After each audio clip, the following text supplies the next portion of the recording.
வணக்கம் நண்பர்களே. உண்மையை உறக்கச் செல்வோம் உலகத்துக்கு. அத்தி பிரகத்வாராகியம்பியின் அருளாசியோடு ஆடி மாதத்தில் மகர ராசிக்கு என்ன பலன் நடக்கும் என்பதை பார்க்கலாம் வாங்க. பதிவை பார்ப்பதற்கு முன் நமது வளர்வாராகி யூடியூப் சேனலை சப்ஸ்கிரைப் பண்ணுங்கள், லைக் பண்ணுங்கள், ஷேர் பண்ணுங்கள், நண்பர்களிடம் பகிருங்கள். நண்பர்களே, இந்த ஆடி மாதத்தில் மகர ராசியை பொறுத்த வரைக்குமே இதுவரைக்குமே தோல்வி, கஷ்டங்கள், வறுமை, எடுத்த காரியத்தில் தோய்வு, நண்பர்கள் வகையில் பிணக்கு, குடும்ப ஒற்றுமை இல்லை, இதெல்லாம் நடந்துட்டு இருந்தது. இந்த ஆடி மாதத்தை பொறுத்த வரைக்குமே சிறப்பான பலன்கள், தன வருவாய், பண வருவாய், தொழில் முன்னேற்றம், இவைகள்லாம் நடக்கும்.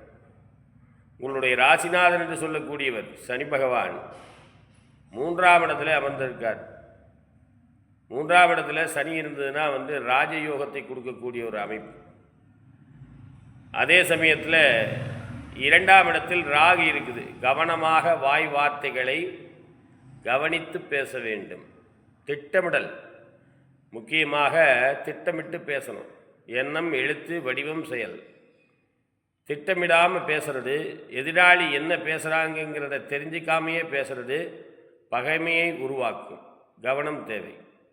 ஆனால் அதே சமயத்தில் குருவினுடைய பார்வை இருப்பதனால வருமானம், பண வருவாய், அதாவது கையிருப்பு இருக்கக்கூடிய ஒரு அமைப்புகளை குரு பகவான் சேர்த்துவார். தாயாருடைய உடல்நிலைகள், அதே போல் உங்களை லாபத்தை கொடுக்கக்கூடிய நிலைமை, உங்களுடைய உடல்நிலைகள், இவை எல்லாமே மத்தியமாக தான் இருக்குது. ஒரு நேரம் நல்லா இருக்குது, ஒரு நேரம் தோய்வு ஏற்படும். தாயார் பிணக்குகள், அதாவது தாயாருக்கும் ஜாதகருக்கும் மகர ராசிக்காரங்களுக்கும் சலிப்பு, சங்கடங்கள், ஒரு நேரம் போல் ஒரு நேரம் ஒற்றுமையாக இருக்க மாட்டீங்க. அந்த மாதிரி ஒரு அமைப்பு தான். ஏன் அப்படின்னா சனி செவ்வாய் நேருக்கு நேர் பார்வை. 4-11 அதிபதி சனி செவ்வாய், உங்களுடைய ராசியாதிபதி சனி பகவான். 2 பேர் ஒருத்தருக்கு ஒருத்தர் பார்க்குற போது ஒரு போராட்டம். அந்த போராட்டமாகப்பட்டது எங்கே உங்களுக்கு பாதிப்புகளை தருகுது அப்படின்னா உடல்நிலைகளில் பாதிப்பு. அப்பப்போ உங்கள் உடல்நிலைகள் உங்களுடைய சொன்னபடி கேட்காது. அதுக்கு தகுந்தாற் போல் உங்களுடைய உணவு பழக்க வழக்கங்களை சரியாக செய்துக்கணும். இளைய சகோதரர் வகையில் சங்கடங்கள், செழிப்பு இதெல்லாம் சேர்ந்துடும். முக்கியமாக பேசுனா பிரச்சனை அப்படிங்கிற மாதிரி இருக்கும். மூத்த சகோதரர்கள் பொறுத்த வரைக்குமே தள்ளாட்டமான வாழ்க்கை தான், போராட்டமான வாழ்க்கை தான். மூத்த சகோதரர் பொறுத்தளவுக்கு 11ஆம் இடத்தில் என்று சொல்லக்கூடியவர் செவ்வாய். செவ்வாயை பார்க்கறது சனி. உடல்நிலைகளில் பிரச்சனை, அதே போல் மன பயத்தை கொண்டு கொடுக்கும். யாருக்கு? மூத்த சகோதரர்களுக்கு. அதே போல் தகப்பனார் ஸ்தானங்கிறது தகப்பனார் ஸ்தானாதிபதி என்று சொல்லக்கூடியவர் ஒரு நிலையற்ற தன்மையைத்தான் பெறுது. நிலையற்ற தன்மைனா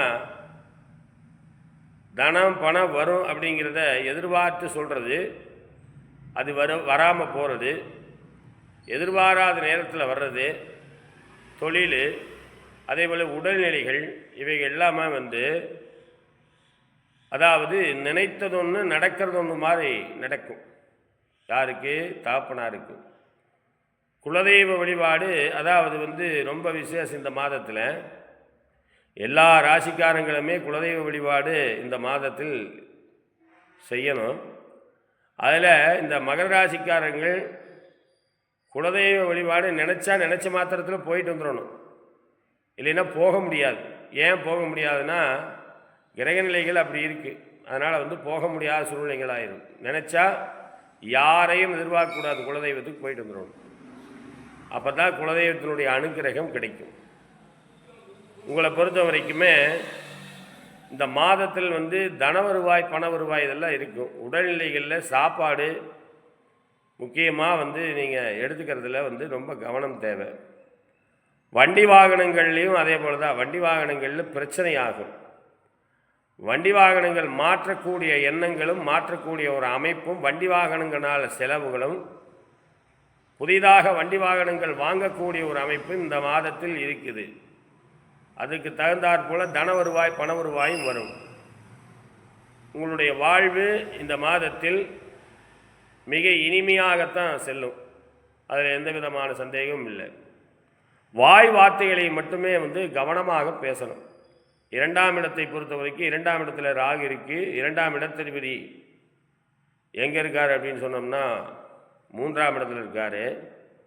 2ஆம் இடத்தில் இருக்கிற ராகு விஷமாக கொட்டும். அதாவது வாய் வார்த்தைகள் மற்றவர்களுக்கு நீங்கள் பேசுகிறது விஷமாக இருக்கும். கொஞ்சம் நிதானித்து பேசுவது, திட்டமிட்டு பேசுவது, திட்டமிட்டு காரியம் எந்த காரியம் செய்தாலும் திட்டமிட்டு செய்யணும்.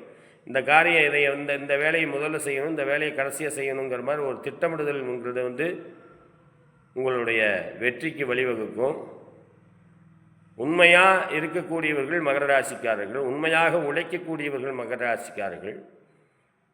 இந்த பிதற்றல் என்கிறது எதில் வருது அப்படின்னா வாய் வார்த்தைகள் தான் வருது. அந்த வாய் வார்த்தைகள் மட்டும் கவனமாக இருந்துட்டால் வரக்கூடிய காலங்கள் அனைத்து மாதங்களுமே சிறப்பான மாதங்கள் தான். இந்த மாதத்தில் வழிபட வேண்டிய தெய்வம் உகரமான தெய்வம் வாராகி அம்மன். வாராகி அம்மனை, கொண்டத்து காளி அம்மனை இவங்களை எல்லாம் வழிபாடு செய்யலாம்.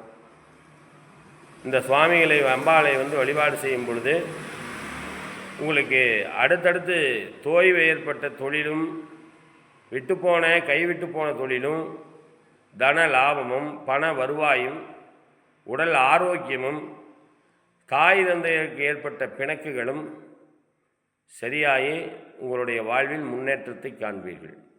நன்றி, வணக்கம், வாழ்க வளமுடன். ஜெய் வாராகி.